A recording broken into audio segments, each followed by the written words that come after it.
Okay. You're fine with that. Yeah. Did you see the Freeway is in Brooklyn? He's in Brooklyn performing or just living his life? No, he just posted on Instagram that he was like taking New York City by storm. And I was like, he just looks so little. It's silly. Freeway is a man of great spiritual He is. responsibility. The things that this life has put upon him. Yes.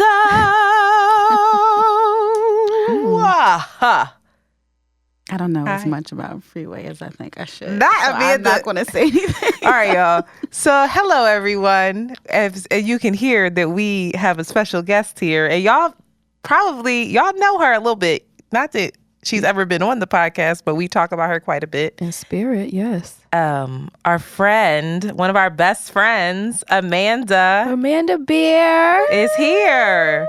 I's here. And Amanda does. So listen, y'all. Amanda does not listen to the podcast, Yes. so she don't know what the hell is about to happen. That is a lie. It's I okay. have reposted some You of your repost, funniest but you do moments. not listen, and so you don't know the structure. That's okay. Listen to the best parts. What were those best parts? Yeah, tell us. The one where you talked. I was scared to come in here with my edges today. The one where you talked about the edges, baby. No.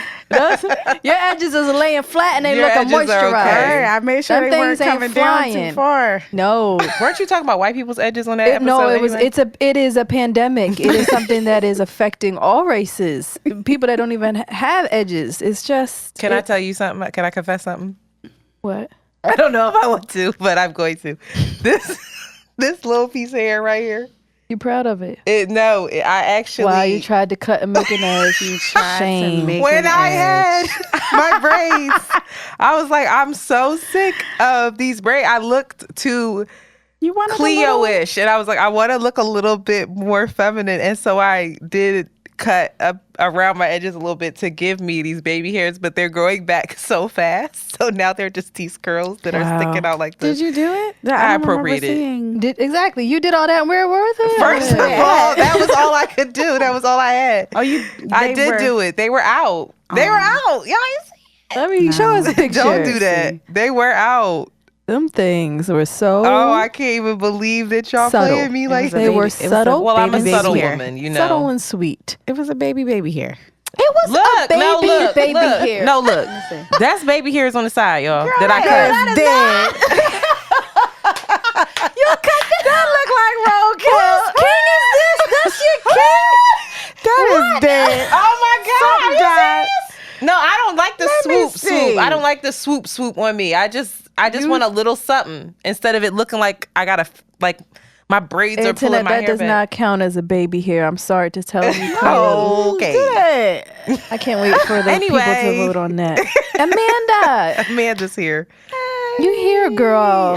Here. So wait, let's just preface that we are actually in studio in Brooklyn.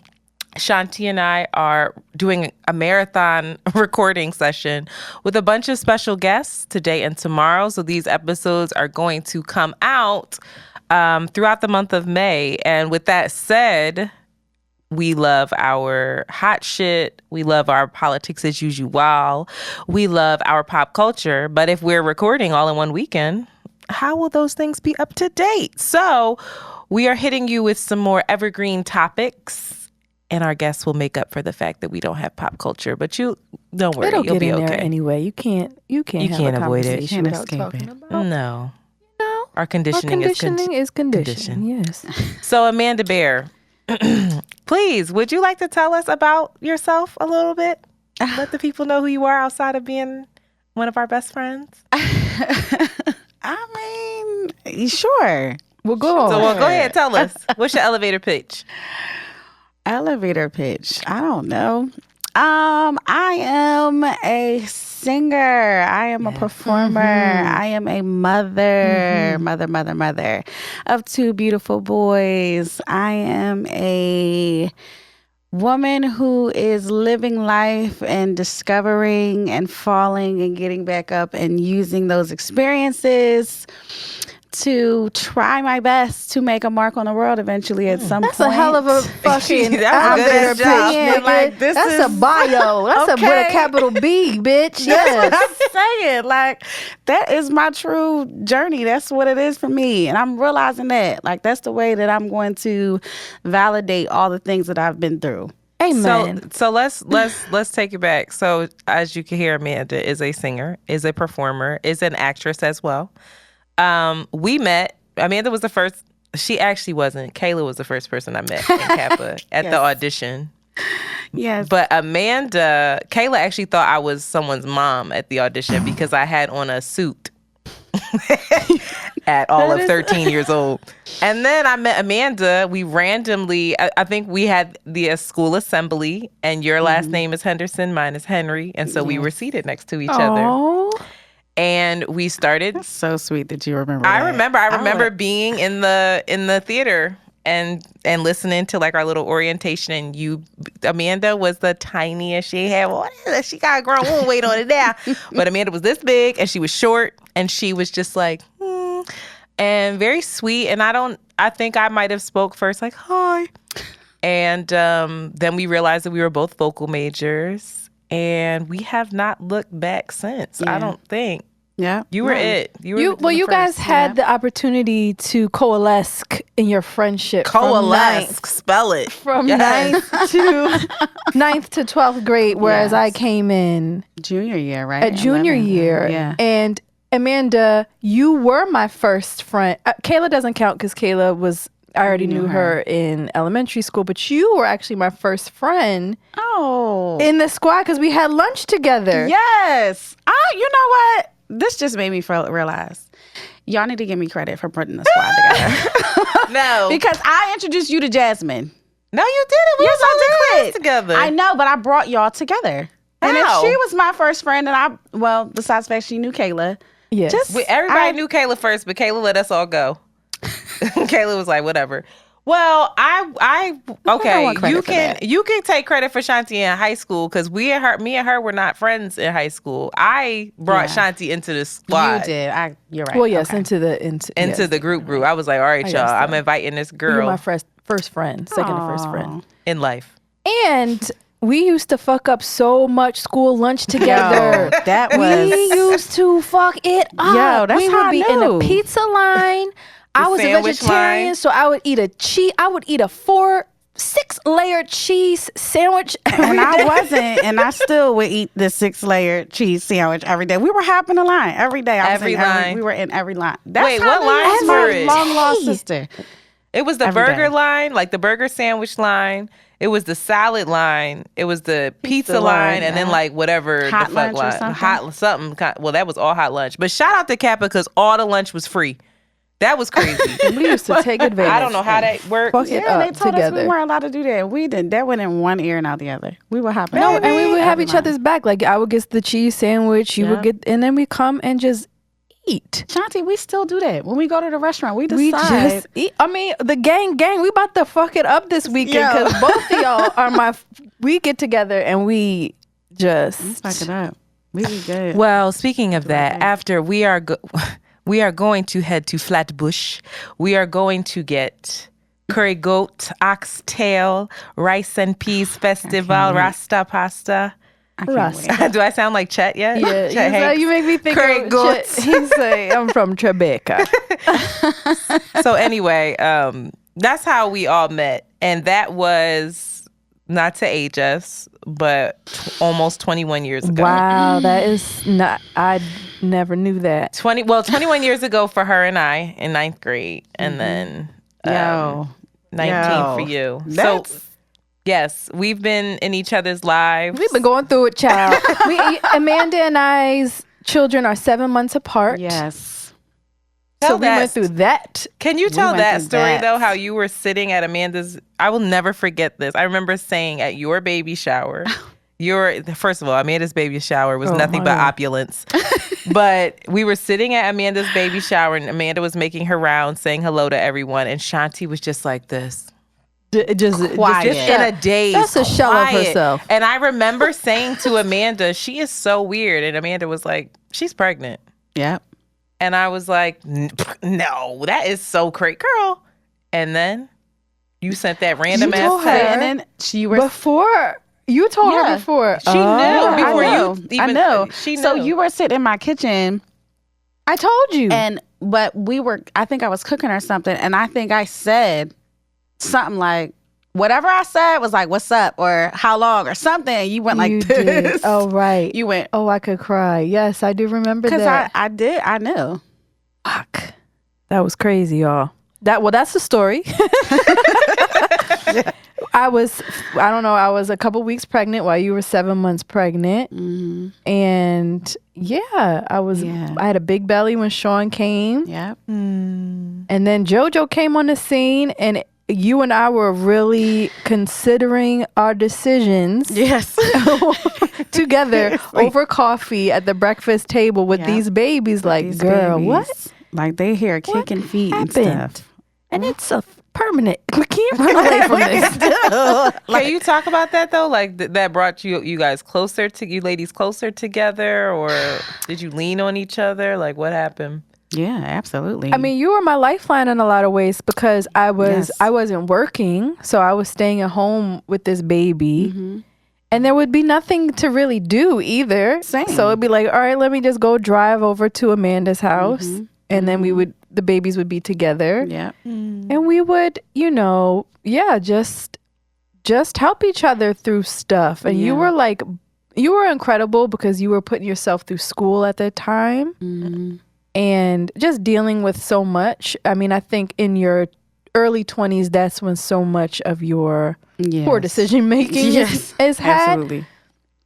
So we were just constantly like, what? It was all of us. It was a collective rumbling and thundering through us collectively. Yeah. Every time you turn around, somebody was just going through something. Learning something. Learning something. You better lesson. reframe that. No, that's what it was. You're learning some hard lessons because I at the time, I will never forget being home for break for college, like, your kind of winter break and having to go back early because I was doing a show. And the day on the Chinese bus, that's when Amanda's ass decides to go into labor. And I remember going back and being so mad. So I was away, and your firstborn is my godson, special sweet child. Yes. And I remember being like, and I was talking to the devil in Philly.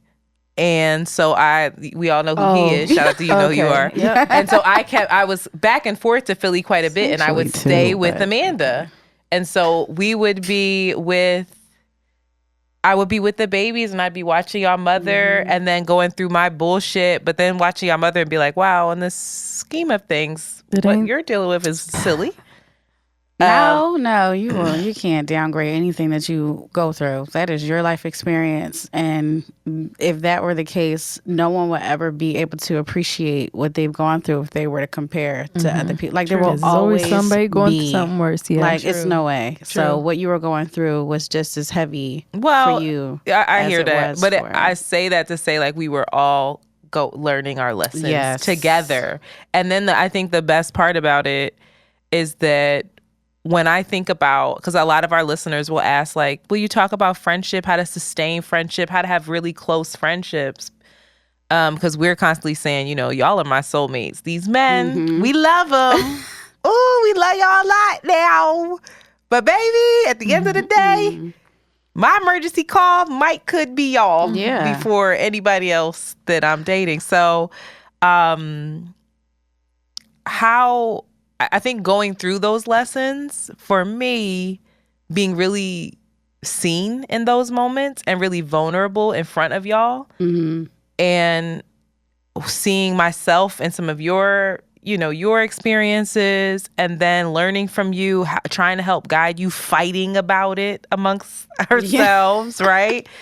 Has really lended itself to making us so much closer, such a not friends, but like family, like chosen family of like when I make decisions in my life, sometimes you are considered in a way where I'm like, well, no, I'm not going to do that because around this time of the year, that's when we usually get together. Or when I need to go home because we need to reconnect, or I need to like taking care of each other in that way. But I guess my question to you all, and especially to you, because you did take up more time to like really open up. And I want to know, what was it about the group, or what kind of effort did you put into our friendship? Like, what made you make the decision to say, I'm investing in this? And how did you invest in it, I guess?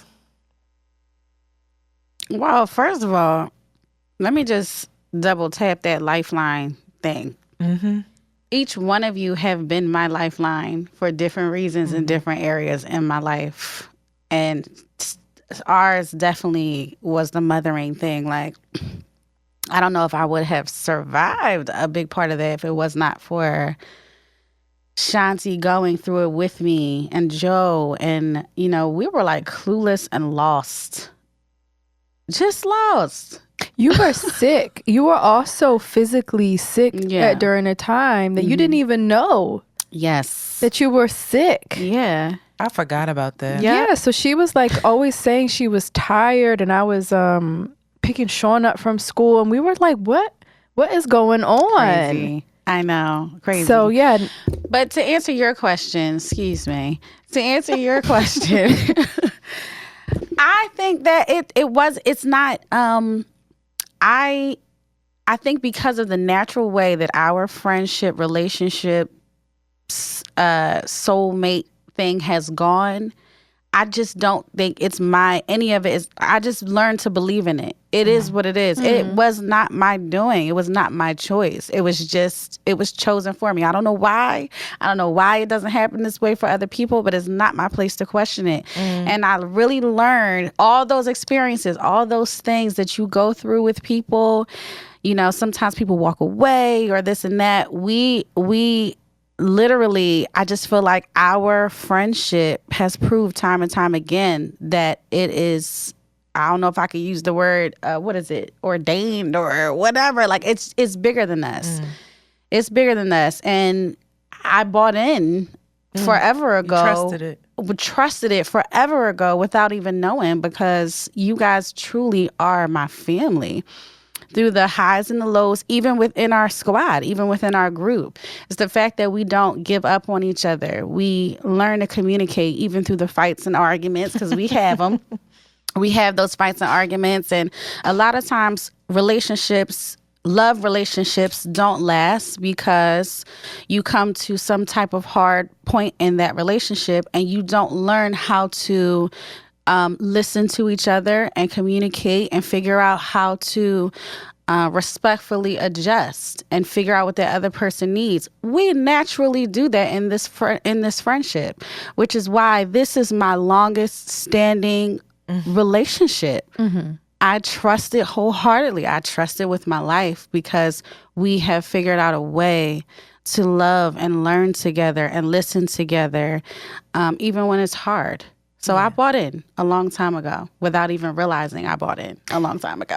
And it's been really interesting because we were with each other and holding each other and supporting each other through the really difficult, rocky parts of our lives. And, trauma and stuff brings people together, but I think it's been really dope as we get older and everybody's stabilizing more to create opportunities to still be together outside of trauma bonding or being like, I'm just going to call you when I'm upset. It's like, no, we're going to like celebrate you celebrate our wins together, get cute together just because, make dinner, eat together, try to find reasons to bring the kids together. Now it's more of like, okay, how do we nurture our relationships versus this reactionary, like, I got you, girl, but just showing up when everything's okay too. Yeah. I want to ask too, we've had conversations around how to have hard conversations with friends.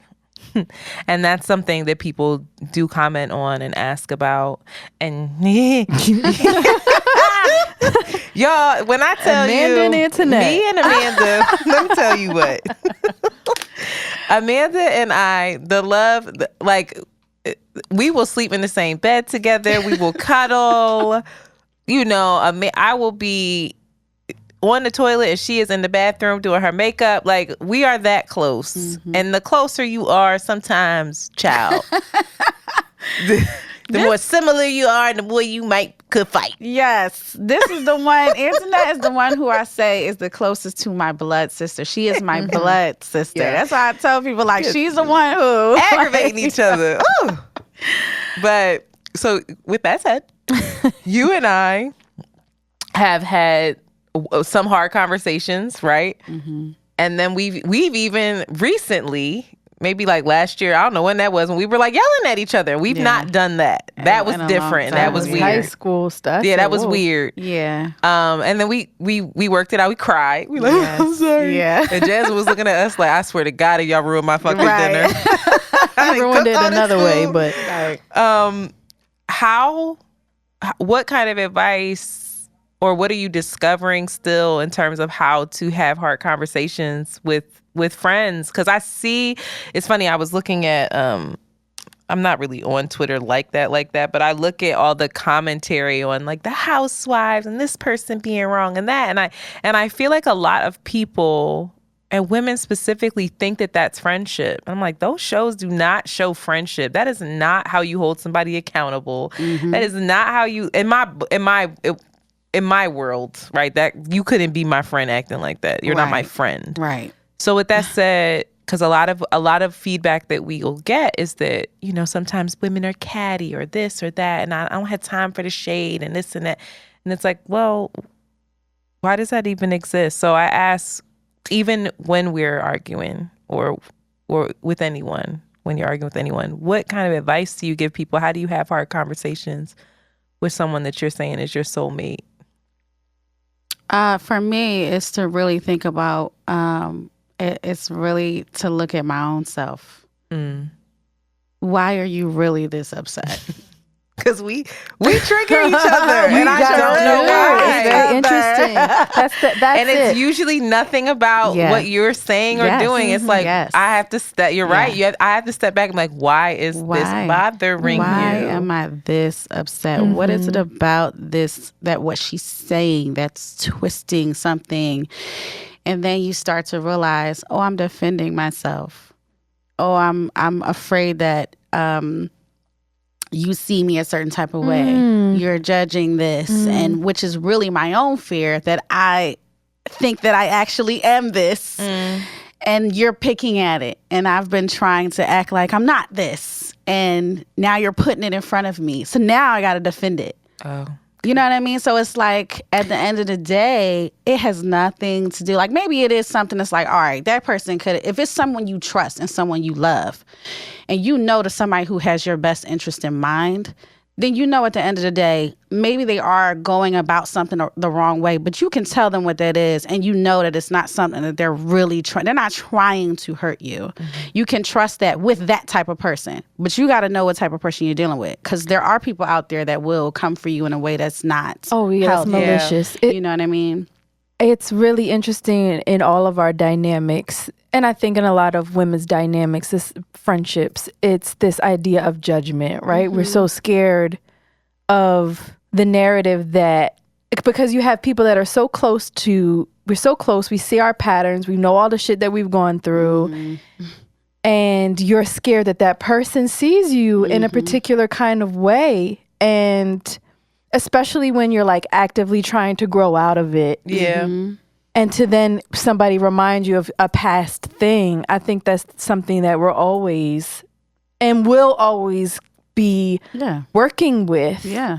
But I think we've done a really good job of getting to the root of it and like naming the things. Like you keep putting me in. I'm not that person anymore. I haven't done that. And then the ache of not feeling seen too. Sometimes like, oh, you haven't seen the growth. Right. Like you keep thinking I'm doing this thing and I'm not. Yeah. And we've been fumbling with that, but still continually showing up as well. But that's a dynamic that I know we have. And I think when you can pinpoint that, that's what makes you be able to revisit those hard conversations. When you can take a step back, and again, I mean this with someone that you can trust and love, because I don't play that when it comes to somebody that I can't. Then I'm looking at the situation totally different. So I have to say that. But with the people that I love, I can revisit those hard conversations once I take a step back and look at the things that I can control, the things that I know for sure about myself and what it could really be. And then I can present it a different kind of way with that person, and we can get some clarity, and we can get some, we can communicate a lot better. And that you can open that person up and say, oh, I didn't even know I was doing that. I had a hard conversation with another friend of ours in our squad, and I had to say, you're doing this to her. And she was like, dang, I ain't know. Like, well, yeah, because we get stuck in these tropes. You do. And it's like, no, we're growing. This is 20 plus years. Like, no, like that's a part of me. I hope I'm not that same dumbass person. I hope I'm not that person. No, it can't be. So with that said, I would like to talk about some of our favorite moments together. I have one. I have a couple.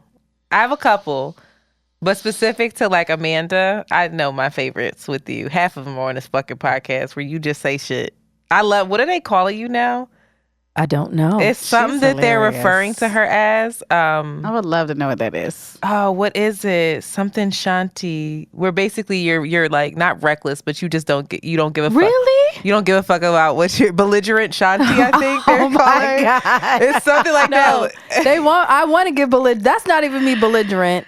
Child. Oh, Shanti has this thing where she wants to get belligerent. Yeah, I want to get really angry. Oh, you're accepting it, now. I think you guys. I think it could go even further. Tell that story, please, about her anger. Oh my God! No, this is the story that I'll share. Something went out. I can't hear anything anymore. Wait a minute, Amanda. Amanda's sound is off. Yeah, I clapped it out. I'm sorry. I apologize. Did I take the cord out? One job. Go ahead. I clapped it out because that is everything. I know what you're talking about. That is a good story. Go ahead. You could come in. You can hear it now. Right. We're running around doing hood rat things at a young age. We just started drinking or whatever. We are invited to this to a house party. It's me, Antoinette, and Amanda. It was my first. It was the person I lost my virginity to. He invited us to this, which was dumb. The Muppet. Can I say that? Yeah. Oh God. Muppet. He don't listen. Oh Lord. And if you do, apologies, King. So we had just really first started drinking, and we would do this thing of bringing our drinks with us. Yes. Or was it at the? I don't know, but I got Everclear.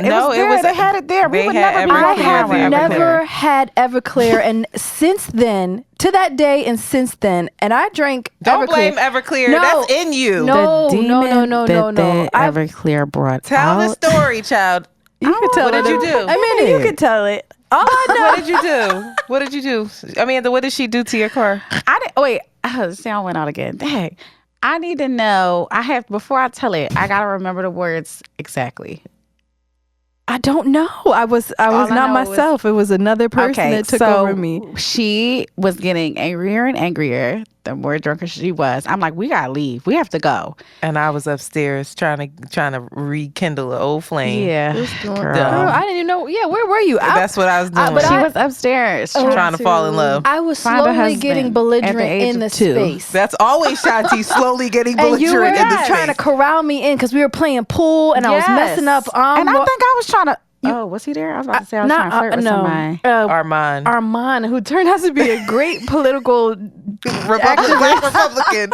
Anyway, Amanda was trying to reel me in, little Amanda, and I was belligerent.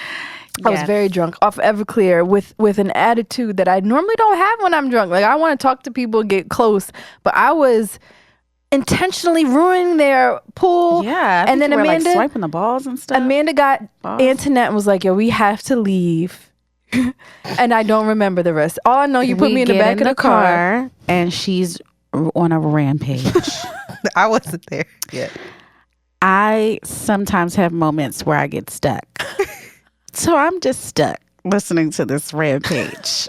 Then she falls silent. But I was talking about an ex. That's what I was doing. Yes. You were talking about your first. Yes. No, he was my first, but I was talking about an ex. Sorry. You were. And all of a sudden, I can't remember the end of it. That's why I'm mad. It just, all I heard was, these men are going to something.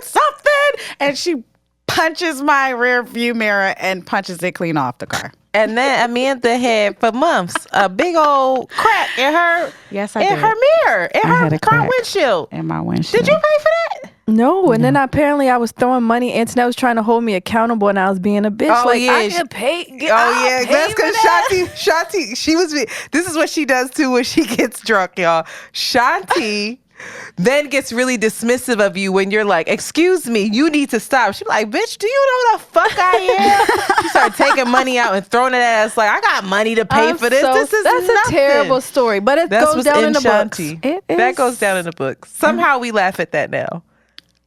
I mean, it will never be forgotten. No, it's hilarious. I will never forget it. I just won't forget the way you went silent, and then all of a sudden, it's just the rage built up, and it's in there. She has to come out. Maybe he's surfboarding or something. I gotta get it out with it. But I have a rage story, and I can tell this story because Jasmine told this story. But Amanda, y'all. So you ain't no better. Y'all was even worse. Yours really goes down in the light. Amanda, y'all. That little 5-foot frame packs a punch.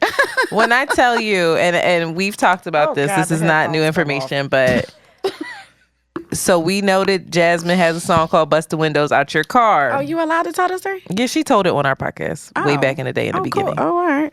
And she set the record straight.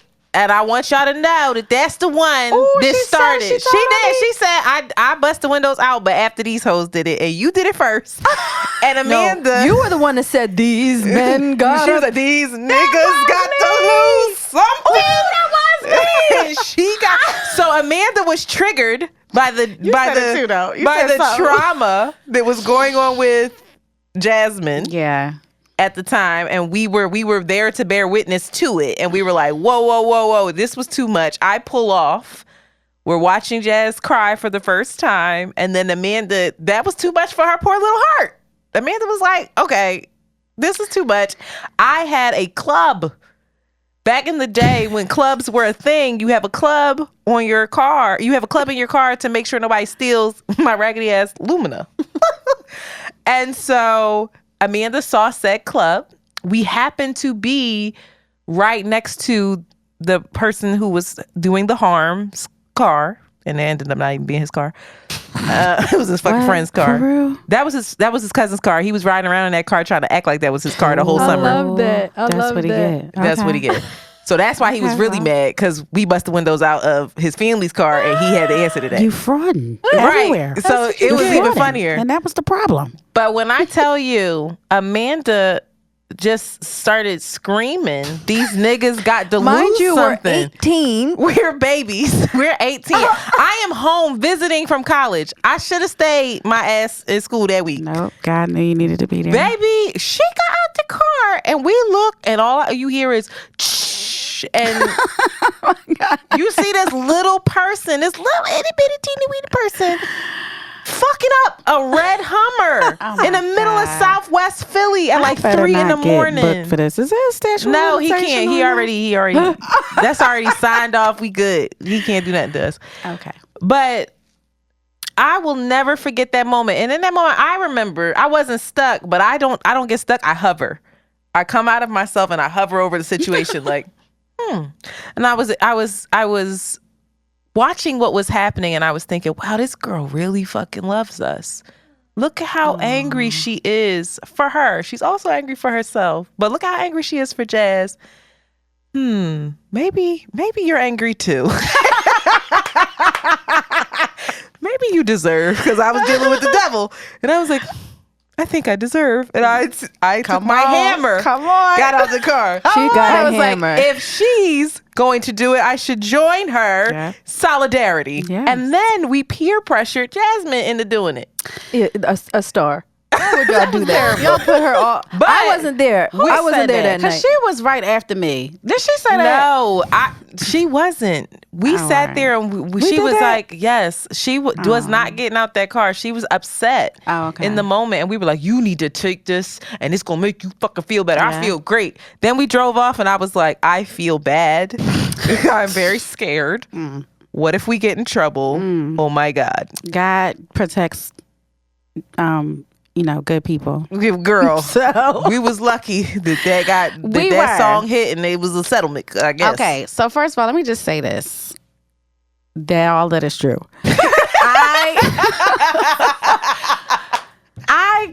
This is how I know, though. This is how I know. Like, I have been through, a lot. Yes.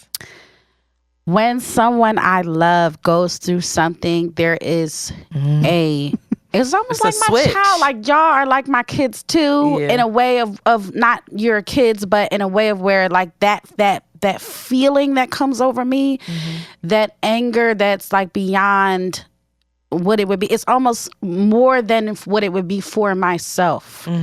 Like I fight so much harder for the people that I love than I do myself. And I'm working on that because that's a statement. But the way that I felt in that moment, seeing her that way, I will never, like I feel it a little bit now.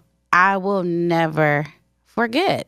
And something did come over me because I just felt like something needs to be done. You don't get to do this to her and nothing is done. Yeah. Girl, you came through, represented, created a timeless classic. It's your responsibility. But so everybody should know that you're responsible for that as well. Okay, that's number 2. Oh, you better text her ass and be like, bitch. I'll be like, where's my She's like, ready. Shit. But let me tell you, that's one of the things I think I did. I had a recent like interview thing, and I think that is one of the things that I talked about. Like the thing about her though, that's one of the another one of the moments where I really saw her genius. I watched that girl go home and pace that hallway and write that song. I will never forget that either. I'm like, wow. I'll never forget coming in that house and walking past Miss Pam, Mr. Don, and acting like nothing happened. Coming in at like 5 o'clock in the morning, like, hi. Hello. Hey, good morning. They were Good like, morning. the fuck is wrong with y'all? I have a story like that with you as well, though. Oh, you were my ride or die as well. Oh, I know. Like, are you kidding me? Oh my God. Are you I kidding? will never forget. All right, go ahead. We are telling, don't do this, y'all. I know. But that's all right. We were 18. This I'm telling you, this is stuff We weren't 18 yet. We were like 15, 16. Oh, this is the box. This is the box where we set the box on fire. Yo, I set a box on fire, set it aflame, and put it on somebody's doorstep for me at the end. Sat in the car and watched him try to put it out. Internet will also probably. I walked up to the step. I walked up to the door. I sat in the car and watched. Yeah, you I did not walk. I walked up. Yeah. So it was a box of memories. It was a box of memories. We were not. I would know I wasn't doing that at 17. I swear it was senior year. No, it wasn't. He wasn't even around senior year. No. Okay, you're right. That was we were junior younger. year then. It was junior year. It was junior year because you were going through it in junior year. Yeah, I was going through it the whole time. Child. This was junior year, and I was giving him one last try. I had already been through the ringer with this person. And I just will never forget this one last try. He had given me a little engagement ring. It was from Gordon's. Gordon's jewelry. That fucking engagement ring. I remember being irritated looking at that. Like, she really think she engaged? This is weird. And I called. I gotta support my friend. Heard another girl picked up. You know what I mean? Oh, damn. I'm like, who are you? I'm his girlfriend. Who are you? I'm his fiance. Oh, not How old are we? Goodness. I'm his fiance. All of 16. Right. Oh, stupid. So anyway, I was like distraught. And I was like, this is it. This is bigger, though. There was a lot of trauma that happened in that relationship. So that's why we were handling that with care. Yes. That's why I was like, There was a lot of trauma. Trauma that I should not have experienced. No early. One should have. So anyway, we cut school. This girl did her thing. No. I'm still scared of my dad. It is what it is. I know exactly why you did that. We cut school. This girl throws on her sweats like she does. I always got a sweatsuit She on. throws on her sweats. We go to the pawn shop. We pawn the ring for $20. $20. Not $20. I said, give me what you want. You could have gave me $1. Give me what you want. Girl. $20. All right. And ate at Arby's in the car. Not Shit was Arby's. delicious. Oh, we ate Amanda before loved we did Arby's. Amanda loved Arby's. I was trying to go there today. I did not have time. This is an aside, but that's a new podcast thing where black podcasters are trying Arby's. They did it, actually, the person who owns this studio started I just it. want to say that I worked at Arby's and it's market fresh. All right, go And ahead, I girl. just They want not people to paying give for Arby's this. a try. Fuck Arby's. She is the Their only chicken black salad person sandwich that was good, though. square ass weird sandwiches. No. And the jalapeno buffalo popper joints was banging. The buffalo it. chicken sandwich. No, I was always confused of how your love for Arby's, but you always had an Arby's bag. Arby's and a Reuben. But go ahead, keep going. All right. Anyway, we drive to Jersey because that's where everything was. We go into my house. Where were my parents? Where were they? Who knows? I don't know. I wasn't even worried where they belonged. Yeah, they were at their job where they belonged. We go in. We just start ripping stuff, burning stuff, trashing stuff, pictures. I thought it was therapeutic. I thought. And I then think he had made me this ugly clay thing and I smashed it on the ground. Yeah, it was a whole bunch of like all the items that were reminders of that relationship. I was like, what we're gonna do, this is how you heal. We're gonna get a box, we're gonna burn the pictures, and you're gonna burn all your feelings with it. Mm-hmm. All the trauma's gonna go too. So dumb. We might do that again tonight, yo. Yeah, maybe. Let's do that again. We rolled up to their Trying front first- door. Yeah, we should. up to their house. Whatever. We Let's knocked go. on Let's that put door. it in a motherfucking trash can, New York style. These motherfuckers put a whole. I knocked on the door. I was hoping he was going to come to the door. It was his stepdad. I said, "Where is he?" He said he's in jail. With the box burning. With the box, there was smoke coming from the box. I stayed in the car for that part. I said, "All right, she went too far. I'm sorry. She went too fucking far." I went to the First front of to all, see your there favorite is hand levels to you. to the absurdity of that. That is a There was Lifetime smoke movie. coming from the box, and he said he was in jail. Meanwhile, the girl is up. I see her on the top part back here. She's up there. And I said, well, this is for him. And I plopped it in his stepdad's hands, and I left. With the smoking, you put the smoking box in his hands. That's a Lifetime. You better write that. That's a script, girl. That's a play. That is a black play. Yeah, That is. Listen, that is love. But she was there. My favorite memory of you anytime is when you sing. Anytime we come Oh my God. and we Girl, my mom, Yes. my white mom, we went to the Freedom Theater play that you had. Black Nativity. And for whatever reason, she's on this huge, tall, I don't know if it was, I was small, I don't know where we were, but she was on this tall cylinder and it was about 20 feet. And you were singing your fucking brains out. And me and my mom looked at each other and was like, my mom will never forget that. You know, my mom doesn't remember much. She can't remember who Jasmine is. She can't. She's like, nice to meet you every time. Every time your white mom is near Jazz, so nice to meet you. Jazz be like, Oh, you're a singer, huh? Okay. Oh, my God. oh, it's going well for you? You're here? You're not in New York? Oh, okay. But just anyway, 'cause she no. never But comes also, around. you also have a very close relationship. You've seen a lot of things with my mom as Yes. well. Yes. Wow, this is all coming back to you. But anyway, That's so sweet. the way Thank you so much. sang. Oh, my God. Yeah. I remember Dreamgirls every at the time. church. You know, my mom passed out when I was doing Black Nativity with the late great It was the last Walter one. Dallas, rest in peace. It was the last one. It was at Kappa, the yes. last, because you went off. No, it wasn't at Kappa. No, but it was. We were still at Kappa together. It was like Oh, yeah, 11th. yeah. It had to be 11th grade. It was 11th grade, and I think we had about 40 shows. I had to do about 40 shows, and at the end of every show, I had to sing this song called Emmanuel. Girl. And it was such a big song with this ridiculously high note at the end. That was it.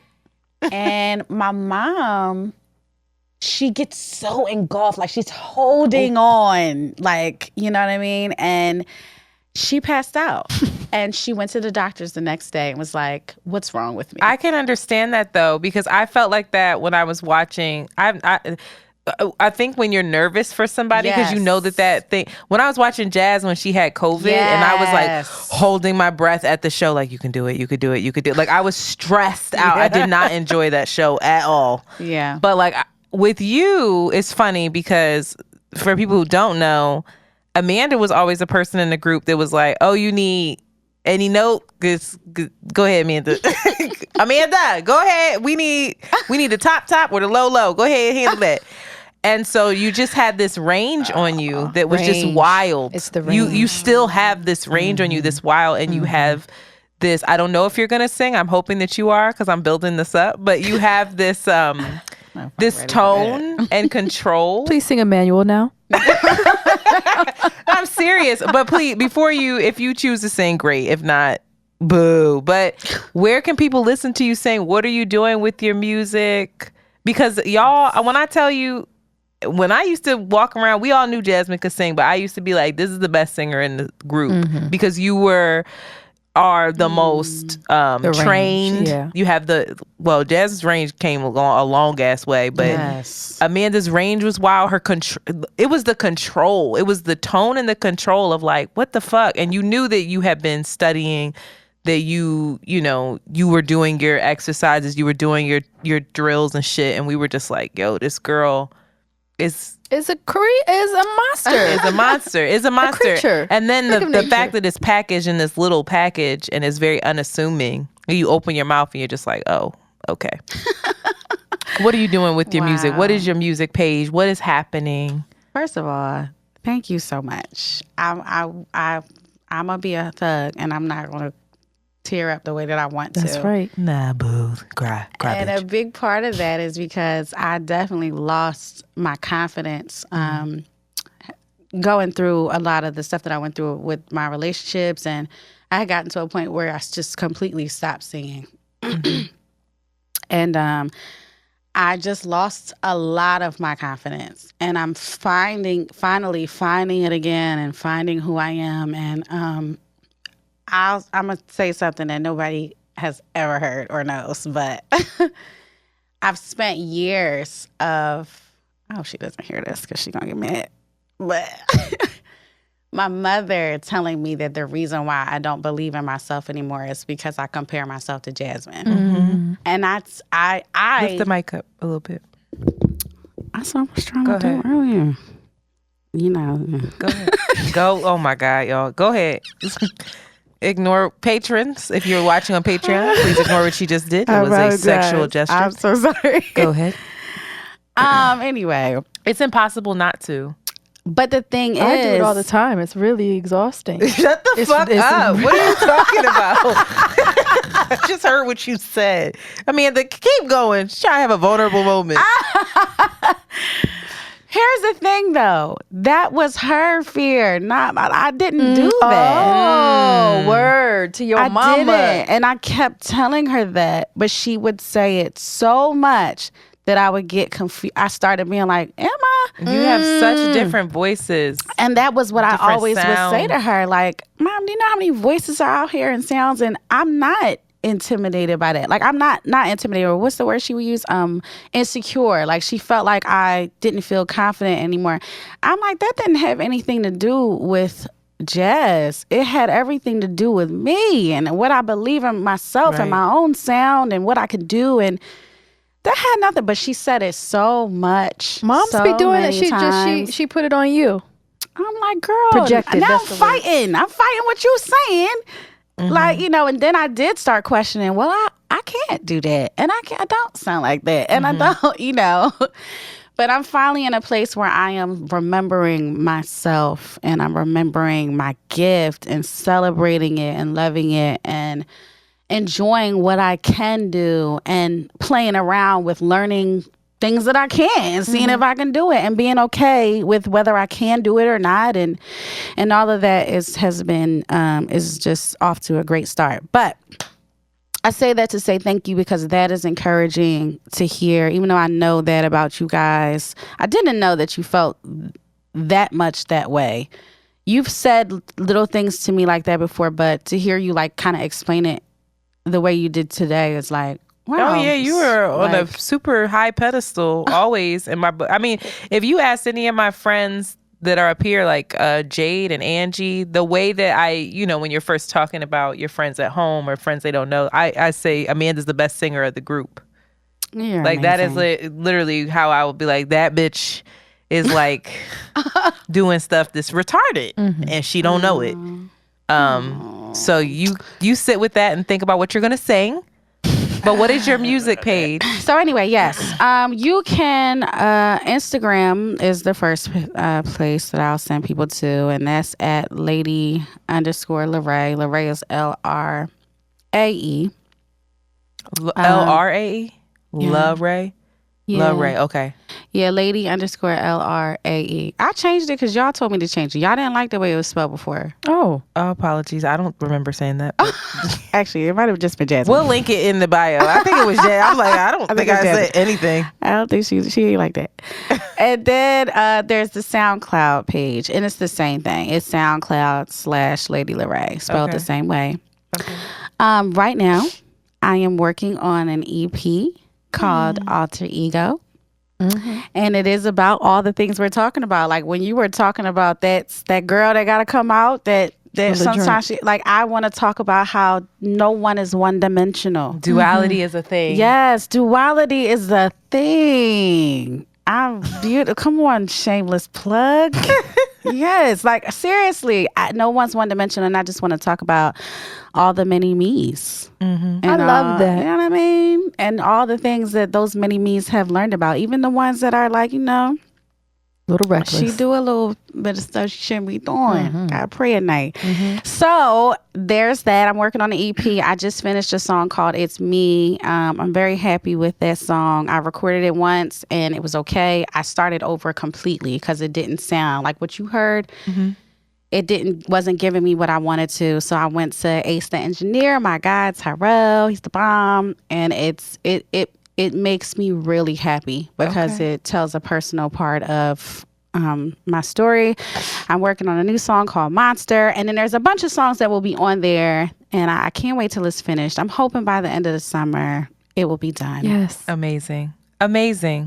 Are you going to sing anything? Little ditty? Do you want to wait till the end? I guess so. I don't know what to sing. All right, well, we'll think about it. Let's go to voicemails while you think about what you're going to sing. Okay. Because first of all, I just want to thank all the listeners who are calling. Many people are calling. That's so cool. Who this? It's so fire. So please make sure you continue to. We love to hear from you, and it doesn't need to be like we love to hear. You say how much you love us. That's great, but please challenge us, ask us questions, give us topics for other episodes. Like we really want to be in community with you. So that number to call is 215-948-2780. That's 215-948-2780. 780, and I'm gonna play the first one now. Good afternoon, ladies. My name is Chantel. I'm actually listening to the episode that dropped yesterday, the 4th of May, and slightly losing my mind about Shanti talking about these young teenagers pawing at each other. I actually have a little girl who just turned 10. My wife and I are raising her to know her boundaries and everyone else's, and to think that one day, boy or girl, someone will look at my little girl and say, "Come here, give me a kiss." It's driving me crazy. It's the way she said it. We are same-sex couple. We are lesbians who do not fight in the middle of the street. We have a very loving, healthy relationship. We've been married 11 years, together for 14. And we have conversations with our daughter about what it means to embrace someone healthily and what it means to share affection. We're very open with her about what goes on in the world, and she in turn is open with us. Her best friend, who is 11, is a self-recognized lesbian. My child swears she hates everybody equally, and I am okay with that for the time being. But losing my mind to think that at some point my beautiful little girl is going to be cuddled up with one of these little ragamuffins. Yes. But anyway, I love your show. Thanks for your time. Thanks for your energy. And tonight you are gorgeous. I hate hearing you talk about your low moments because you are beautiful. Shanti, your voice is angelic. You are also beautiful. But thank you. I appreciate y'all. Have a good evening. Beautiful. Thank you. Beautiful. I just want to point out that everybody keeps saying Shanti's voice is angelic, and it's like, I don't get it.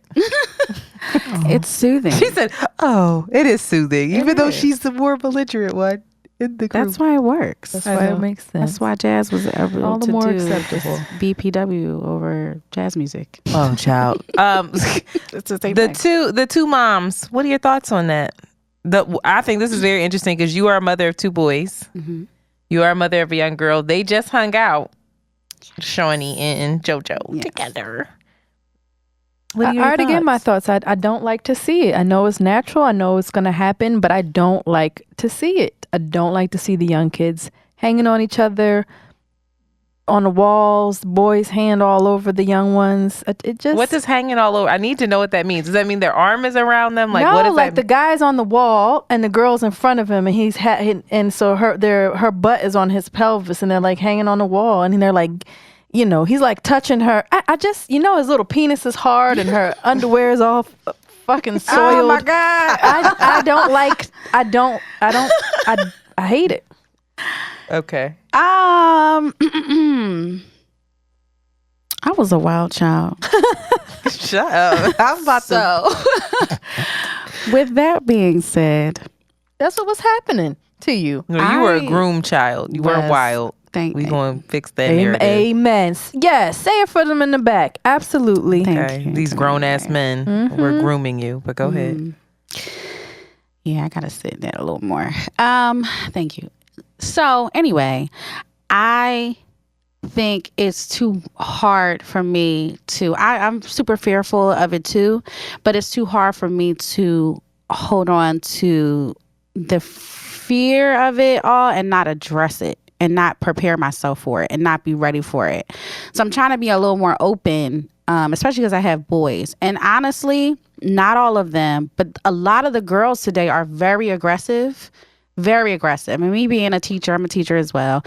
Being in a school and seeing, at least with the kids that I see, there's like this shift happening where the boys aren't as aggressive as the girls are. Ciao. And it's like, what's happening here? And you still have your aggressive boys too. But I don't know. I don't like to see it either when they're like overly sexual and they're young. It gives me a creepy feeling. But at the same time, I'm every day like, all right, who you like? What's the deal? Because my mom and dad didn't do that with me. They were afraid to have those difficult conversations. And I feel like it left me out there. Like you guys were my... Mm-hmm. Anything that I learned came from you guys. Obviously, we were not equipped.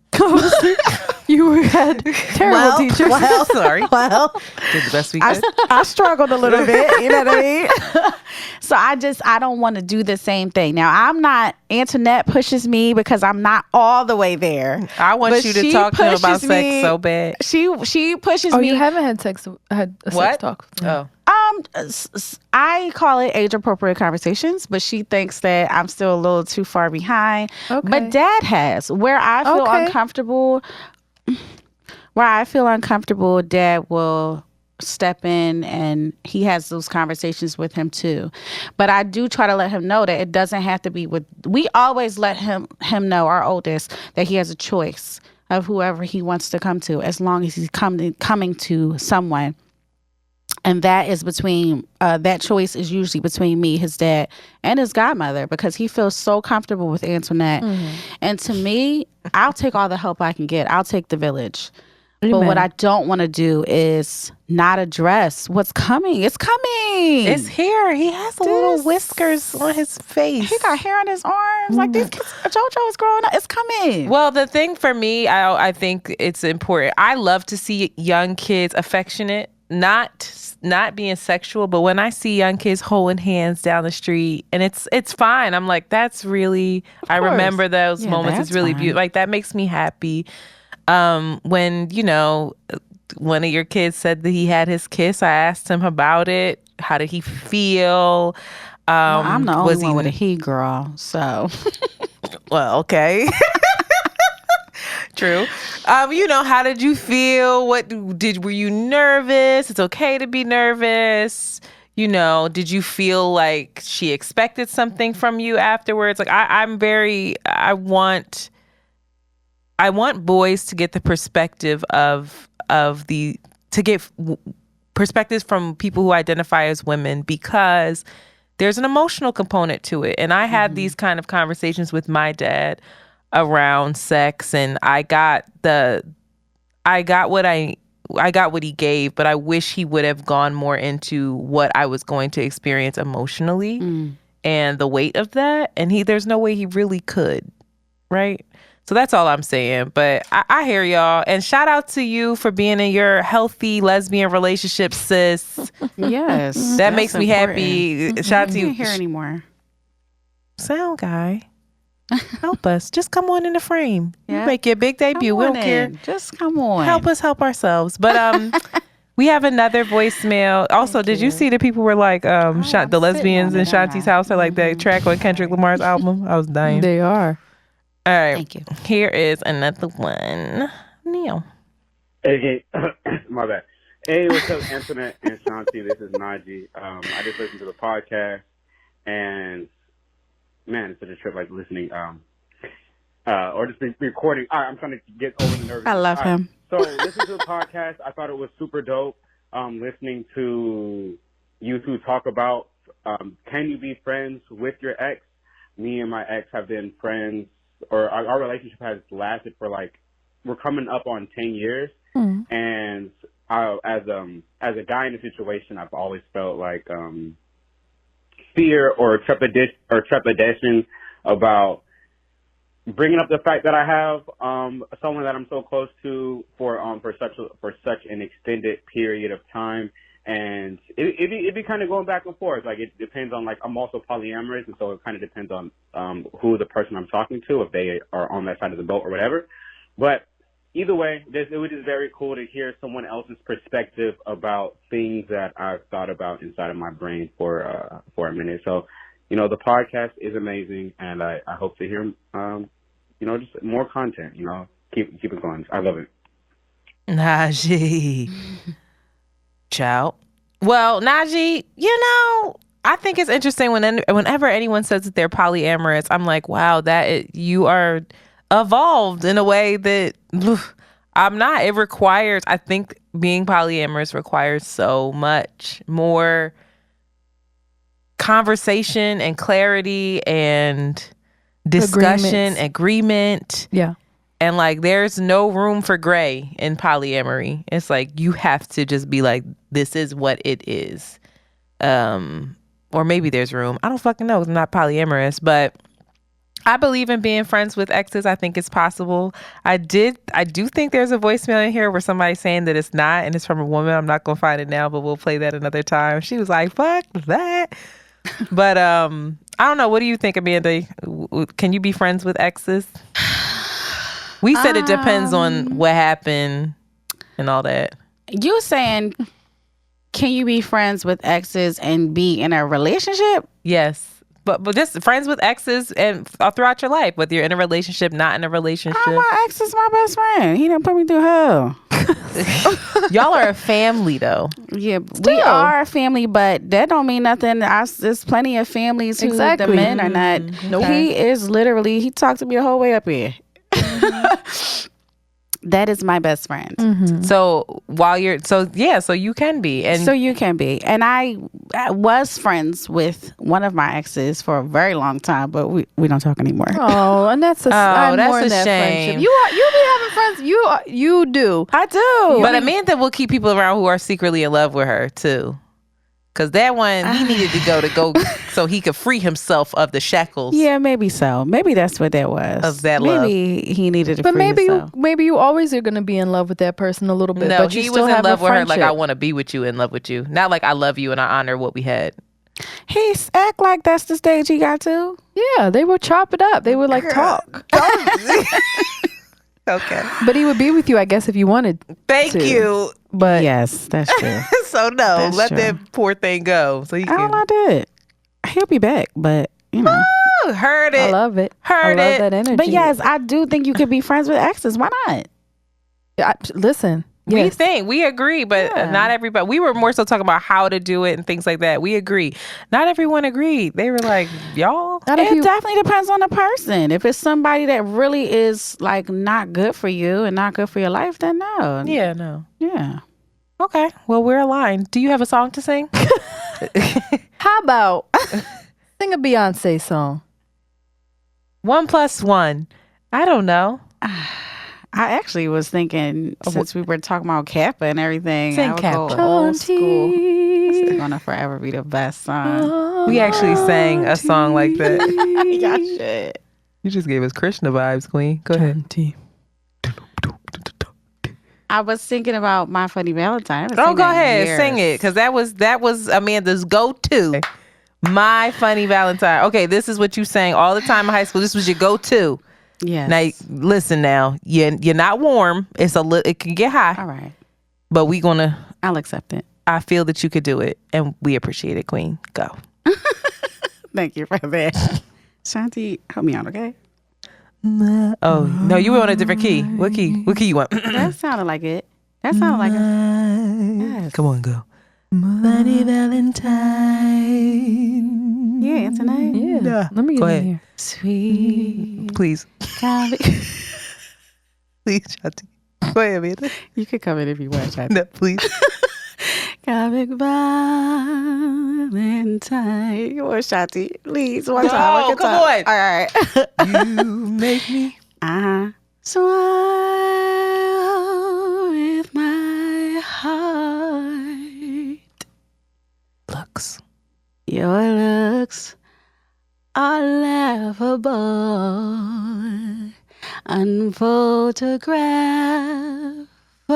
unphotographable. Yet you're my favorite work of art. Mm-hmm. Is your figure less? Is your figure less than Greek?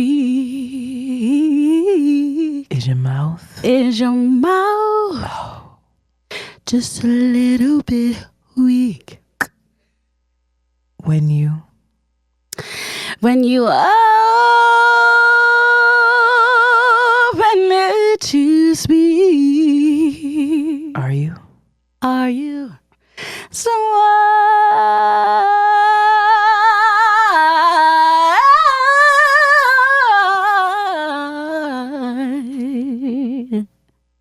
No, baby, don't you change your hair for me.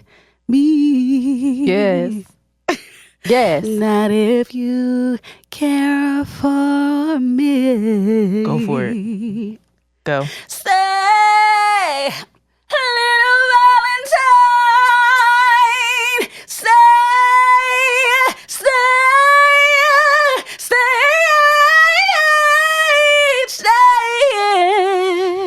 Did that work? It did. Each day, Each day. Each day is. I'm sorry. I can't with you. Because she be doing it. That's why it's frustrating. Yes, she be on the note. She said, each day. One more time, Go Shanti. ahead. One more time. No, please finish. It's Valentine's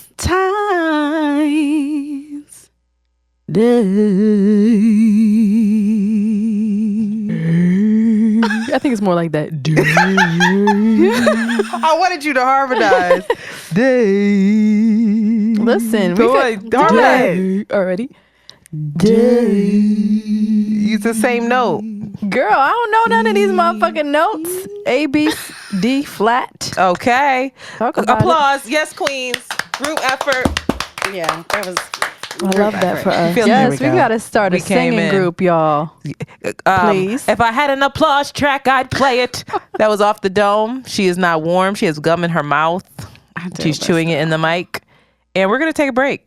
Yeah, and when we come back, we're going to talk to Amanda about Amanda's tale. Growth from Amanda's tale. When to fight for a relationship and when to walk away. So with that, Shanti, please give us your best now. After these messages, we'll be right back.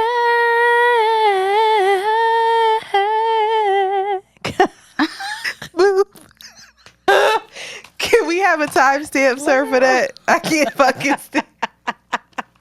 Yo, you better sing, girl. Yes. She said that was great, Shanti. Listen, y'all. It's how she moves her chin. What'd you say?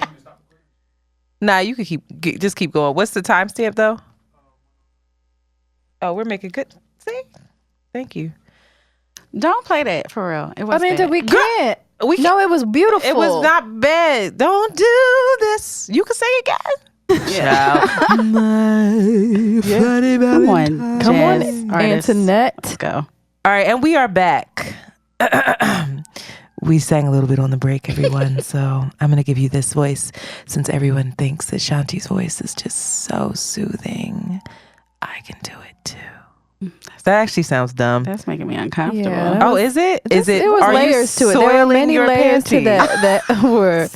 Do you feel like I can really? Because now my real voice is a little piercing. If I say so myself.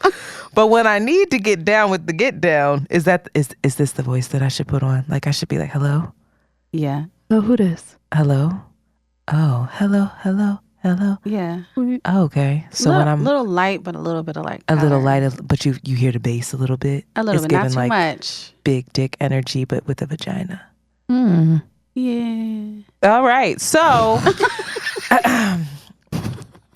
Amanda LeRae, you have, child, you have endured. You have loved. Okay, that's how I'm gonna start. You have loved,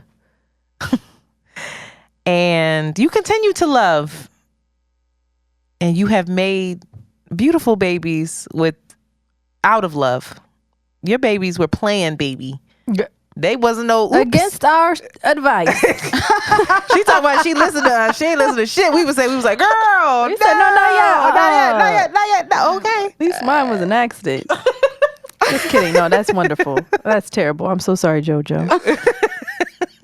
A beautiful accident. Beautiful. So I'm saying all this to preface, like, you know, we had a topic that we didn't get to, and it was when to fight for a relationship and when to walk away.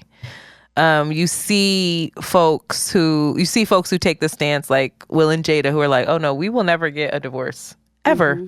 I don't give a fuck if you're on that side of the house and I'm on this side of the house. We're together forever and we're going to figure it out, and it will force us to, you know, right, to work on this. Then you have people who are like, ooh, at the second I'm not happy, right, I'm the fuck out. And then you have people who I think truly do their best and honor what they had while they had it, and then if it fades, it fades, and sometimes it comes back. I have a hard time when I'm actually in a relationship to know when to let it go. Even when I'm dating somebody, you be like, girl, just let it go. Like, girl, this might not be the best thing. I know that I can allow people to stay in my world longer than what they need. Okay, because I was going to say, I don't know about that. But I'm telling you, I'll confess. So I want to ask the question to all of us. When do you fight for a relationship versus when do you know when to walk away? You know, I really am starting to believe that a lot of that has to do with where you are in your own life and what you've accomplished in your own life. Like when I think about Will and Jada, they did what they needed to do. So making that choice isn't going to affect the outcome of what they've accomplished in life. So I say that because I think that now let's go to somebody who has stopped or put a pause on what they could have or may have or thought they were going to accomplish in life, like myself, to dedicate time and experience in a family or in a relationship, to a family and to a relationship, and then those things don't go the way that you thought they would. Then you start wanting time back and you start wanting to figure out what to do and how to get your life back on track. For me, I was on one path and trying to be a singer and, young and super young and not knowing what was going to happen with life. And I met this man and I love. And I, also kind of was missing the element of my own family because my own family kind of broke apart at that time. So I think I found myself trying to rebuild family and that became my main focus. And I kind of lost sight of, what was I going to do with my life? What about me? And it just became about him and then them. It took me 13 years, either 12 or 13, I get the number mixed up now, to finally give up on that fight because I had to be able to say that I did all that I could do. Mm-hmm. Like I needed to be able to tell myself that I gave it. There literally are no other avenues that I could take that would produce a different result. And every time I did give it another chance, it's because I had some type of hope. Like I thought that, okay, maybe this way will work this time. Even if we broke up for a little while and we got back together, I literally but at the point in which I felt like, okay, you have officially burned every bridge. It is now between me accepting what I absolutely know, despite what you say, or being strong enough to walk away and finally try something different. Both hurts. Pick your heart. Pick your poison. Pick your heart. And the only reason why I was able to rock through the pain of leaving and separating and cutting layers after layers after layers is when you are been in that situation for 13 years plus, there's layers and layers and layers that you're breaking up. I had 13 years, and don't get me wrong, there were some wonderful times, which is why I stayed. But I had 13 years of a very familiar pain. I know what that hurt looks like. I know what it feels like. I know what it will produce, and I know that it's not getting me anywhere. So I might as well take a chance on experiencing this other hurt and seeing if I can move through that, the possibility, and where this will this get me to the other side? Because that side I done experienced long enough. Like, fool me once, fool me twice, fool me 3 times. You know what this produces, and it's not getting you anywhere. So I think that, me wanting to salvage my own accomplishments, my own life, and pick the pieces back up was a big push in me finally letting go. Like that's that alone. A toxic situation, whether it's the family element, that picture or not, was not enough for me. If I'm going to dedicate my life to this family and have this family unit, it has to be It has to be healthy. It has to be benefit me in some type of way. This isn't what I want my children to see. And at the point in which we're not doing that for each other, I don't want to leave this earth without. I don't want to disappoint myself. Yeah. Like, I don't want to disappoint myself. I really want to be able to say, I accomplished this and I got this done and I got this done. So it hurts to give up, especially when you have put so much, you sacrificed a lot, you gave up a lot, you gave years of your life, you put so much into that element, and then you bring kids in, and now they're going through it with you. Now they're experiencing it with you. Now you got to put them through the breakup. But guess what? If you can get to the other side of that and let them experience what it means to accept change, because life is nothing but change, and learn how to navigate through that, that's more beautiful to me than staying somewhere that's going to teach them familiarity and pain. Yes, this is familiar, sure, but it's painful, and there's something else out there for you. You can do something else. You can fight through it.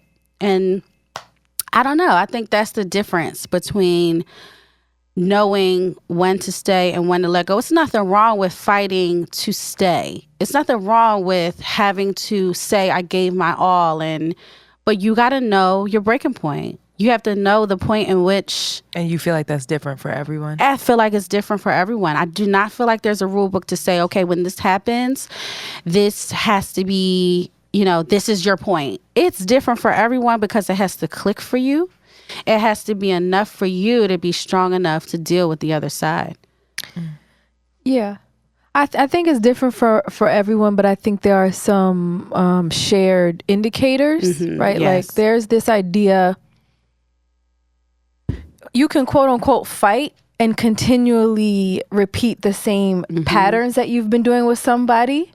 And then there's the fight of unraveling those patterns with somebody, which is hard work as well. So like if somebody, because no matter, regardless of who's toxic, who's this, who's that, a lot of your relationships reflect our relationships with ourselves. So if you're with somebody that doesn't want to do that work, doesn't want to really look in the mirror, and they're not really willing to create an entirely new dynamic with you, they just want to keep doing the same thing and the same thing, then I think that is an indication that what do you have, like you said, what choice do you have? You're just going to keep doing the same thing with them versus the work of figuring out what the new possibility is. And I think if the other person's like, yo, this is really hard, I don't have all the tools, but I see myself, I see you, and I can like hold you in the hard personal growth that you have to do, and I trust you enough to do that with me, then I think you should keep going. I think that there's a lot of it's ripe. Yeah, because we're all growing and changing. So if you're with somebody, some people aren't. Some people aren't. But I think that's the thing too, like what you're saying. You got to know whether the two of you are growing and changing for real together. For real. Not that manipulative ass shit. Yeah, girl. Like you put some people put so much energy into the manipulation portion of it. Take that and put that into the real thing. What's wrong with you? Or putting it on somebody else. Yeah, or putting it on somebody else. Like why don't you see yourself versus, all right, I have to see myself as well. Yes. So can I ask a question? What then is the difference between fighting for a relationship and chasing someone? What I'm hearing maybe is that the difference of fighting for a relationship is the two of you are doing it together. And then it doesn't become a fight. And then it's not a fight. That terminology is... that fighting is a hard thing. You guys are growing in a relationship, right? Maybe reevaluating it or whatever the case is. I think that's the biggest takeaway. And I think it's really hard sometimes to decipher if you're chasing or if you're growing in it because of the manipulation aspect.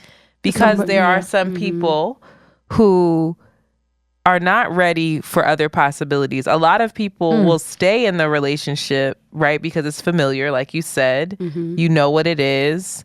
And outside is scary. Yes. Outside is scary. Child. And starting over. It's terrible. So it's like, so there are people who know that they're not going to fully show up and grow within that relationship, but they will not tell you that, or do what they can to convince you otherwise, to keep what they know and what they have. And so I think when you recognize that, or when you feel it, when you're like, oh, I'm chasing, I'm pleading, I'm begging, you know, and not the beg where like I'm the good R&B music, singing in the rain with the boombox beg, where it's like, I'm confessing my love for you. Do you want to be with me? It's like, no, we're here and I'm begging for you to just kind of love me, please. Do the bare minimum so I can rectify that in some kind of way. Can I just say... unpopular opinion, as you would say. I love it. I love it. An unpopular opinion. We collect red flags.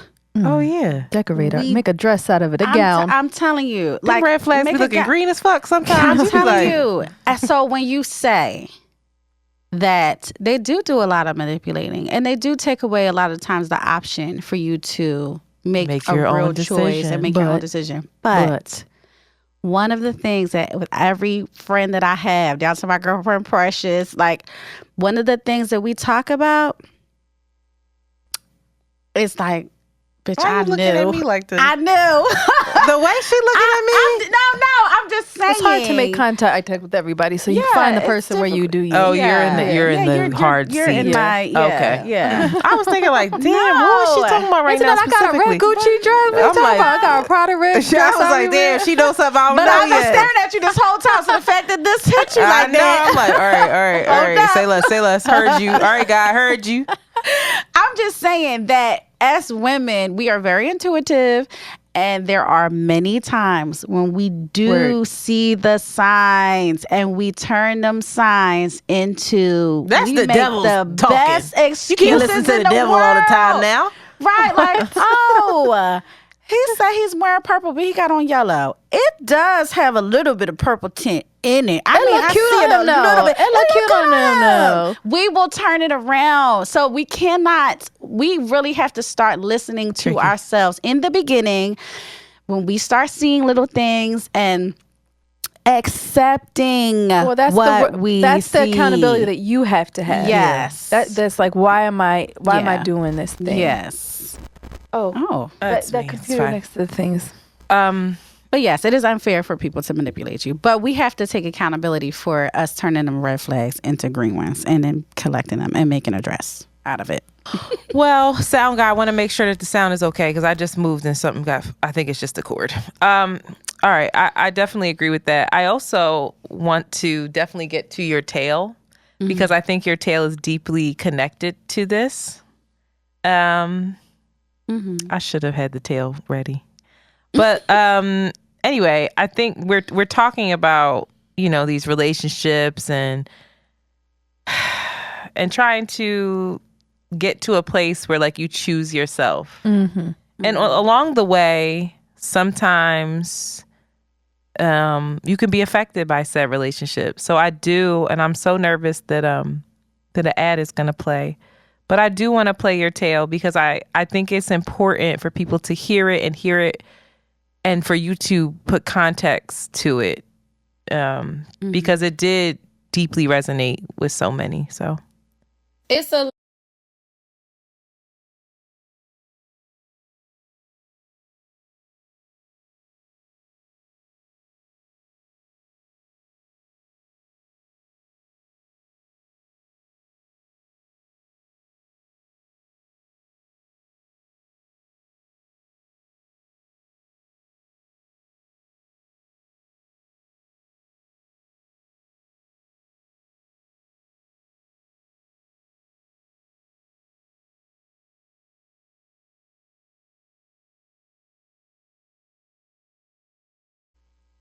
okay. And excuse me. And that was recorded quite a while ago. Yeah. I see the growth already from when that was recorded to now.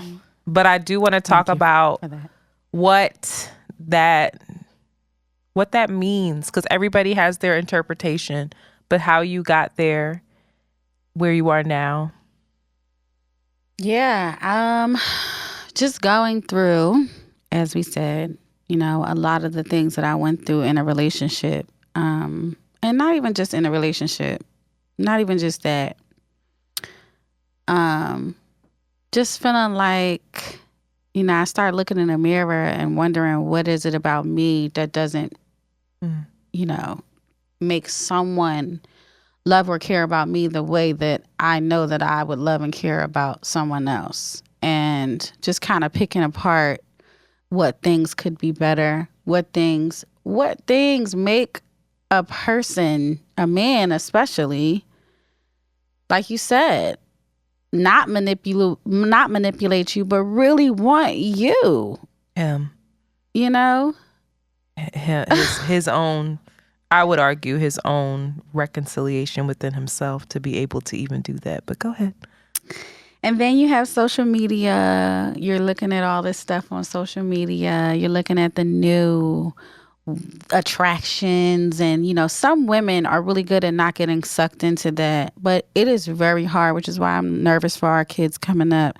It's hard not to look at that and look at that as, okay, they're all going crazy over this type of look, this type of body, this type of skin color, this type of hair. And maybe that's the problem. Maybe, So those are the thoughts and things. Oh, maybe that's the problem of why he's not. Right, of why he's not. Okay. Maybe those are the things that makes him want to be dedicated or what makes him not want to cheat. Maybe he's cheating with those types of women. Maybe those are the things that, makes him, that's what he wants. And I'm not, who I am. I don't want to have to worry about those things. I want who I am as a person and the love that I show you to be enough. I want to feel like you are attracted to me. I want to feel like you love my personality. I want to feel like those things and who I am is enough. And one of the things that I discovered was that I started to feel this desire, or when I would feel desired, I should say, is when, I was in the bedroom and I could do this, that, and a third. And I could, when I see that you're begging to come back for that, or I could dangle that in front of your face and that's going to be something that I know will get you to come back. I did not know that I was starting to demote and settle and belittle my own self, because that was the one thing that I felt powerful with. I felt like I felt worthy in that way. If none of the other stuff was enough for you to feel like, you want me that much, desire me that much, this is the one thing I know that you're going to desire and you're going to keep coming back to. And I started to find joy in that and power in that. And there's nothing wrong with feeling power in that, but it was in a way where it replaced me feeling like who I am and my worthiness was more powerful than that. It started to replace that. It's like at the end of the day, I know what I could do, and this will keep you coming back. You gonna want, this and that and a third. Can you clarify when you say keep you coming back? Were they coming back for anything else besides that? Fuck you. No, oh my God, I'm asking. Also, this, that, and the third is the Philly shit. I love that you said only Philly girls say this, that, and the third. That's a Philly thing? I think so. Yeah, this, I that, never and knew the third. Oh.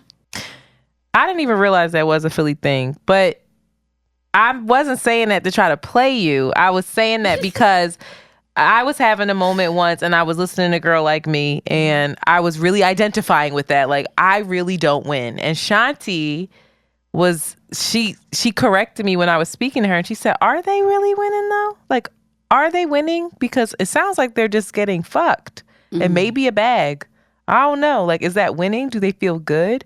So that's what I'm trying to understand. I mean, that's a great question because to be completely honest, I felt like they was winning. I felt like, winning wow, what? It's so much easier. It must be nicer to be on that side. You can get some good dick whenever, and they gonna chase you because it's not at home. They bored with at home, so they're chasing that.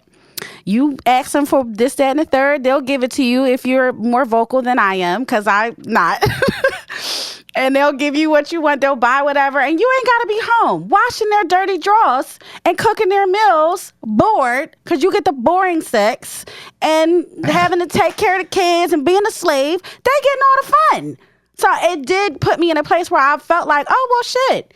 If this is going to pay me this, and they out there, they getting the best of you, and I'm getting the worst, I might as well join them. I did feel like that at one point, but that's not right. Are you sure? Because the way that she just said that, you felt very committed and strong. That was a big, strong I know, right? What? thesis that you presented.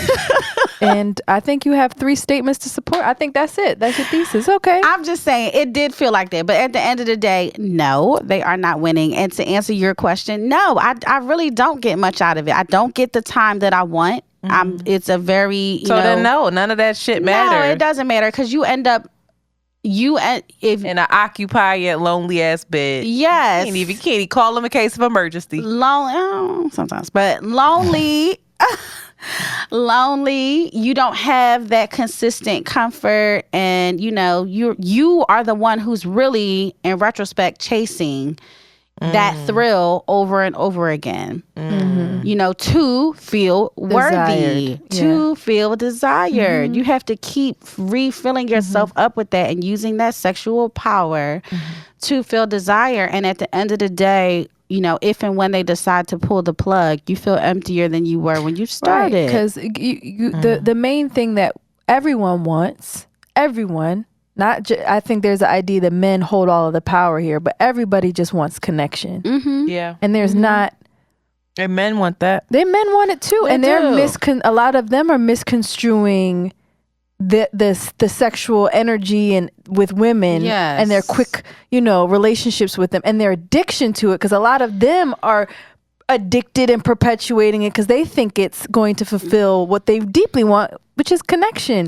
Which is a slow burn, which takes time and intimacy, and is not had or cannot be actualized in a way, or deepened rather, through just fucking. Yeah. So then let me ask you, Amanda, if you had to record Amanda's tale today, what would it be? You spitting hot fire, girl. Don't act like you can't say it now, because you've been talking this episode. You've been spitting hot fire. Dylan. Oh my God. I love us. The kids don't even know what the fuck that is. I don't know what that is. Shit. Making the band. Yes, you do. I spit hot fire. The best rapper alive. Dylan. The 5 best rappers. Oh my God. Sorry, like y'all uplift me so much. Keep me on my toes. What would it be? Wow, that's a good question. You don't have to have answers. We hardly ever do. Yeah, girl. Welcome to a safe space for no nothings.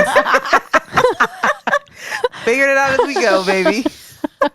If I could say Amanda's tale right now, what would it be? Okay. Amanda's tale would be all about fuck y'all. Fuck you. I'm doing me, and I'm going to figure out what that means, and I'm going to fuck up along the way, and I'm going to pick myself back up. I'm going to be human. I'm human, and it's okay. I'm okay with me. That's what it would be. Like, I'm finally in a space where I've lived my life so much trying to be perfect for my parents. I was that one that was trying to be the pleaser whenever they were fighting and things weren't great. I wanted to be the one that, look at me, I can make you smile. I spent my whole life wanting to be not wanting to be, but just being the people pleaser, trying to be perfect, and literally crashing when I wasn't perfect, crashing when I would make a mistake, which is my fear for my son. I'm trying to make sure he doesn't walk in that same path. But imagine being that person and being in a relationship and then finding out that you are constantly being cheated on over and over again.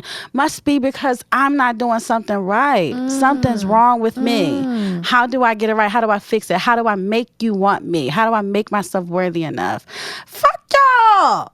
That's Amanda's tale. Fuck y'all, and I'm okay. And I'm okay. Who I, where I am. I'm a mess. And that's I'm okay. a mess, and it still deserves love. Okay, and I still deserve love, and I'm figuring it out. I do want to sing.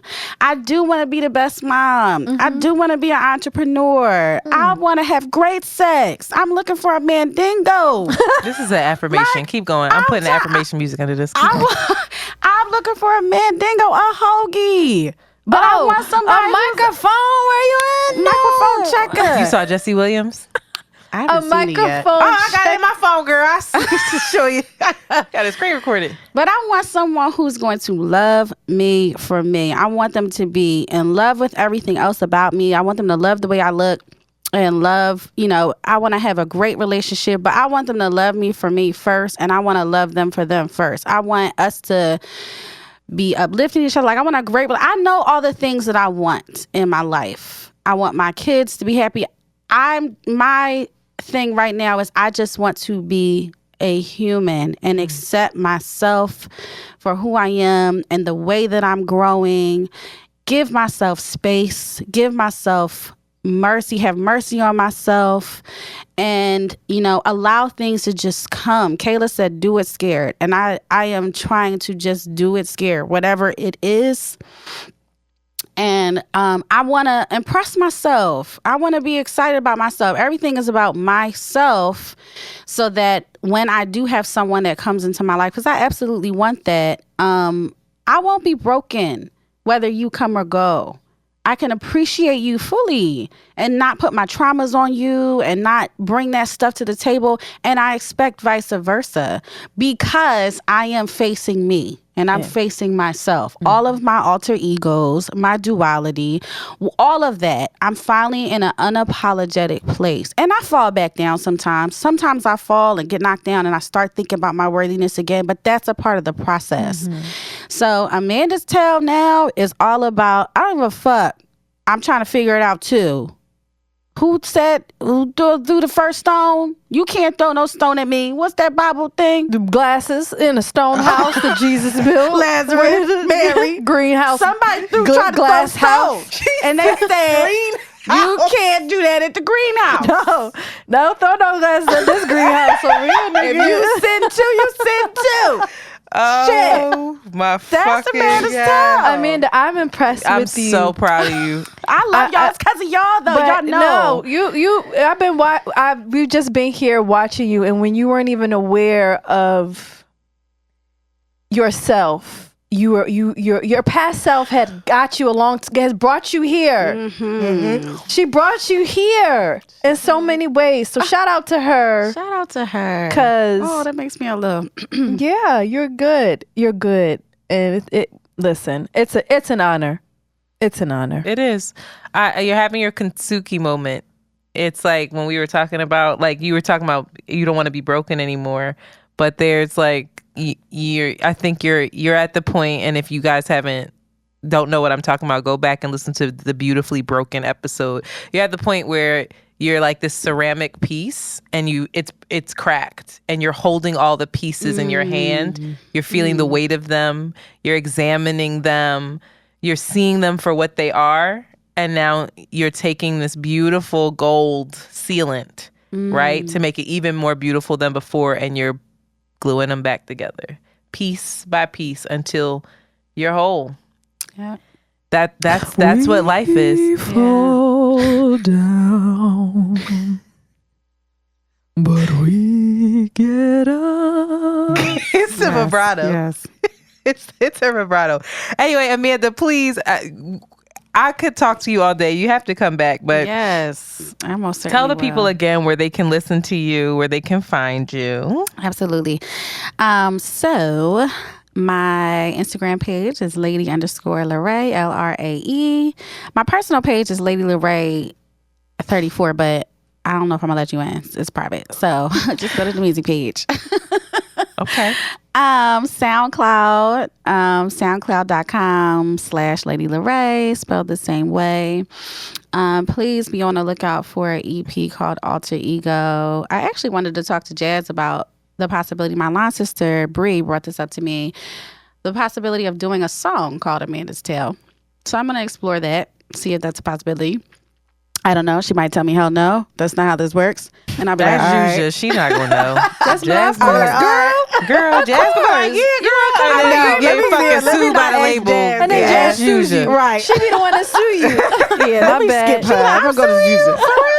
That's when she not say, I would be so irritated. That's exactly what the fuck that girl me. Oh my God, that is so crazy. That's irritating. Is that not what she was saying? That's irritating. Exactly what would happen. Exactly how Anyway, yeah. it would happen. Please, as usual. Yes, I will. Not But anyway, outside of all of that, SoundCloud, Instagram, I have a TikTok, but I don't know nothing about that. I just started that. Not TikTok. We too old. I don't know what to do with that. I'm Don't just worry about trying it, to Queen. join the rest of the society. But young listen, kids. people are gonna follow you. We're definitely gonna link all of that in the bio. But before you go, you have to answer our rapid fire questions. So, rapid fire questions. You know I don't do good with this. You gonna have to, child. You love a game, but can't play a game for your life. Rapid fire questions because you don't listen to the podcast. This is where you have 2 seconds Okay. to answer. It's an either or. You cannot explain why you are choosing said answer. Okay. You can't do anything like that. You just got to go with it. Internet, don't do all 79 Girl, of them. you go ahead. That's why I just passed you the computer because I don't feel like hearing your Create mouth. 132 questions. We have alternates for different guests. All right. But go ahead. Malcolm or Martin? Damn, y'all trying to Girl, do me like that. you already All right. messed up. Oh. Just say it. All right. She don't yell at no other people like that. Internet. I mean, Sorry, I apologize. All right, start over. Malcolm or Martin? Martin. Generational wealth or familial happiness? Money or Familiar, family? I don't know. Money or family, child? Generational wealth. Shit. Jay or don't know. Nas? Ooh, Jay. Mac or Sephora? Mac. In the light or in the dark? In the light. Prince or Michael? Prince. Sweet or savory? Sweet. Marriage or long-term commitment? Long-term commitment. I know you ain't gonna know this, but I'm gonna say it anyway. Voodoo or brown sugar? Brown sugar. Oh God. Queen. Family or career? Oh, man. Oh. Family career. A seat at the table or lemonade? Let's sit at the table. Evolution or creationism? Creationism. Nicki or Cardi? Cardi. Missionary or doggy style? Oh, because you done got your shit. You just got. I know what she good. You done just got introduced to a man's face and the kisses. I know she was like, you know what? I used to think doggy style, but You done. She like, Shanti derailing this. This is supposed to be quick. Oh, my God. Yeah, you're Ain't right. nothing like grabbing that back, baby. Missionary or doggy I style? have just been introduced. That's a shame. Missionary. I know that's now. right. Missionary. Protection or pull out in prayer? Pull out in prayer. That's terrible. I'm so sorry. It's so- I'm so sorry. So bad. Love Jones or Jason's lyric? Damn. Love Jones. Sir or Rumi? Yeah, exactly. Roomy, sir. Lisa Bonet or Nia Long? Me along. Make your man a plate or get his own? Making me a plate. That's still in my heart. Nuck if you buck or Annie up? Knock if you buck. 9/11, inside job or terrorist attack? Ooh. Come on, girl, hurry up. Terrorist attack? Rihanna or Beyonce? Oh, how would you do that? Come on. Beyonce. Biggie or Pac? Pac. Brandy or Monica? Brandy. Flats or drums? I don't know this about Oh. you. Yeah, I'm very interested. Flats. Yeah, my nigga. My nigga. Netflix or Hulu? Netflix. Cardi B or Megan Thee Stallion? Cardi B. Travel back in time or travel forward in time? Travel forward in time. Prove your point or pray for peace? Oh, pray for peace. The fun in your 20s or the wisdom in your 30s? Still dumb. Now, so. 30s. Love and light or money and dicks? Oh. See, she don't listen to the podcast. Because that's our tagline. I know. I do know that. I do know that. But for me to have to pick is a problem. Pick it. I'm still going through a process. Love and light or money and dicks? I don't think there is one without the other. All right. Love and dim light. Girl, you don't have to pick that. Oh, money and dicks is like weekend. Money and dicks. All right, money and dicks. Money and dicks. Money and the way dicks. you was holding that mic, though. Yeah. Well, it's just like it was natural. I was like, all right. You did. This is natural. You know this. I can't look at this and not. What? This We is gotta perfect. go. I We can gotta get pepper out of all here. day with this joint. We only paid for a certain amount of time. The Parmesan cheese. Parmesan cheese this shit all day. Oh. Like, why would you do this to me? And it's right here. Oh, Y'all please. hungry? Y'all want this oxtail or nah? Yeah. All right, then. Amanda, we love you. We love you. Apologize. Right, this child of God. I'm so sorry. He's disgusting. He ain't, women. but he ain't even 30 yet. You can see it in his face. Might be 22. Don't need to be listening to this. I'm sorry. It's I like apologize. Parmesan. He's like, these old nasty hoes. Meanwhile, he know more than you. No, he doesn't. That's a innocent, Okay, if it is, I apologize. beautiful human. Yes. All right, y'all. You are loved so much. Thank you so much. We have to go, everybody, because we have to go out and eat a ton of food and maybe fall asleep before we can even do hood rat things. We'll see how it works. But We'll see. with that, we are out. Hey. Great job.